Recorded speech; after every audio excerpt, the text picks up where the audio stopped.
छोटे छोटे टुकड़े। इनको मालूम था कि अगर मेरी बैंक ग्रो कर गया ना तो मेरी सारी सब्सिडरीज कंबाइंड इतना ग्रो नहीं कर पाएंगे जितना मुझे बैंक से कमाई होगी।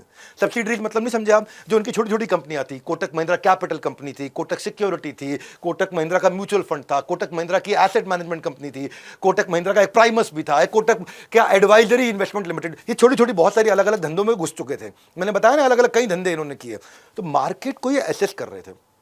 मार्केट में एक बुल रन चल रहा था और इनका दिमाग फाइनेंस में बहुत तेज था। ये मार्केट को समझते थे, मैक्रो को समझते थे कि बुल रन बहुत तेज चलेगा, सब्सिडरी कंपनियां बड़ी होती जाएंगी, बढ़ती जाएंगी, होती जाएंगी और कमाती जाएंगी। इन्होंने क्या किया, अब पीछे से एक टेलविंड आ रही है, इनकी सब्सिडरी कंपनी बड़ी होती जा रही है, फैलती जा रही है और वहां से पैसा निकाल के कोटक महिंद्रा बैंक में डालते जा रहे हैं। बुल रन ठीक वैसा ही हुआ। 614% शेयर मार्केट बढ़ गया 5 साल के अंदर। 2003 से 2008 की बात कर रहा हूं, जो क्रैश से पहले तक की बात कर रहा हूं। तब तक उन्होंने बहुत पैसे कमा लिए। 2003 में जो 2924 पॉइंट का सेंसेक्स था वो 2008 5 साल होते होते 20,000 यानी कि लगभग 10 गुना, लगभग 9-10 गुना बड़ा हो गया। कितने साल के अंदर? 5 साल में 10 गुना, 10 टाइम्स ग्रो कर गया लगभग। और तब उससे हुआ क्या, इनकी जो कैपिटल कंपनी थी, सिक्योरिटीज वाली कंपनी थी, म्यूचुअल फंड वाली थी, या इनकी एसेट मैनेजमेंट कंपनी थी, या इनका जो प्राइमस था, या जो इनका एडवाइजर इन्वेस्टमेंट लिमिटेड था कोटक का, वो सब मोटे होते चले गए। वहां से ये कमाए तो पीछे का आया क्या, पीछे का आया टेल विंड। ये सारे बड़े हो गए, इनसे पैसा निकाल करके अपने बैंक में इन्फ्यूज करते चले गए, इन्फ्यूज करते चले गए, इन्फ्यूज करते चले गए, बैंक को बड़ा करते गए। और वही हुआ।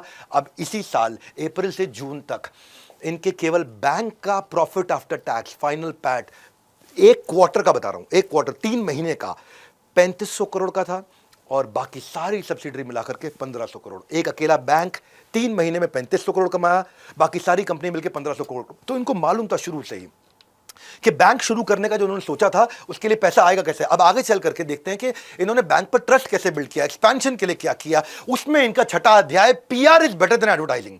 बोले मैं एडवर्टाइज करने में बहुत पैसा नहीं लगाऊंगा, पीआर जनरेट करूंगा। शुरुआत के दिन थे, पैसा नहीं था इनके पास में। मैं 2005, 6, 7, 8, 9, 10 की बात कर रहा हूं। उधर ने एक ऐसा स्टेप लिया कि मेरी मार्केटिंग कैसे हो जाए बिना पैसा लगाए। तो मारुति अपना आईपीओ लाने वाली थी। इन्होंने सोचा अगर मारुति के आईपीओ में मैं घुस जाऊं किसी तरीके से और मारुति मुझे बैंकर बना दे तो मेरी इज्जत बहुत बढ़ जाएगी। मारुति का आईपीओ बहुत बड़ा होने वाला है।